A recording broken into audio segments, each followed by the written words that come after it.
11 দলীয় নির্বাচনী ঐক্যের যে প্রক্রিয়া চলছে সেই 11 দলের একটা বৈঠক ছিল।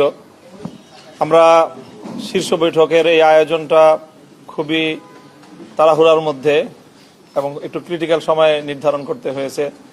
ইসলামী আন্দোলনের সাথেও নেতৃবৃন্দের সাথে আমাদের কথা হয়েছে, বৈঠকের আগ দিয়ে বৈঠকের মধ্যে থেকেও আমাদের কথা হয়েছে এবং আমরা আশা করছি যে আমরা একসাথেই রাত 8টায় আমাদের প্রেস কনফারেন্স হবে ডিপ্লোমা ইঞ্জিনিয়ার্স ইনস্টিটিউশনে। সেখানে ইনশাল্লাহ আমরা আমাদের চূড়ান্ত বক্তব্য যেগুলো সব ঐক্যবদ্ধভাবে আমরা উপস্থাপন করতে পারবো বলে আশা করছি। ইসলামী আন্দোলনের ব্যাপারে আমাদের প্রত্যাশা যে ইনশাল্লাহ আমরা যেভাবে একসাথে শুরু করেছিলাম আমরা একসাথেই সামনের দিকে অগ্রসর হতে পারবো। আমরা এখনো আশাবাদী ইনশাল্লাহ। আসন সমঝোতার ব্যাপারে 45টি আসন বোধহয় দেওয়া হচ্ছে ইসলামী আন্দোলনকে, এরকম একটি আলোচনায় এসেছেন, একটু যদি বলেন।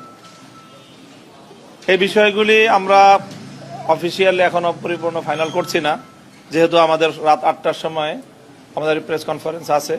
আসন সংক্রান্ত যাবতীয় ডিটেলস আমরা সেই কনফারেন্সেই করব ইনশাল্লাহ এবং সেখানে ইসলামী আন্দোলনকে অ্যাকোমোডেট করেই আমরা আমাদের চূড়ান্ত তালিকা আমরা প্রকাশ করতে পারবো বলে আমরা আশা করছি ইনশাল্লাহ।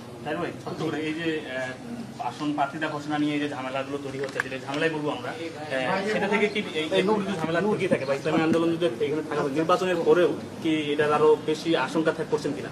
না, আমরা প্রথম কথা হচ্ছে আমরা কোনো ঝামেলার ভিতরে নাই এবং আমাদের ভিতরে যে আলাপ আলোচনা হচ্ছে কিছুটা মত ভিন্নতা হচ্ছে, এটা ঝামেলা বলা যায় না, ঠিক আছে।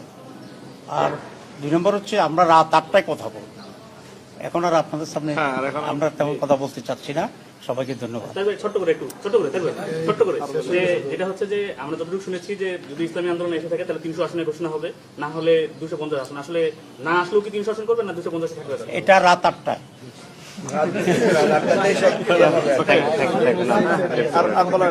আর ধন্যবাদ সবাইকে, ঠিক আছে।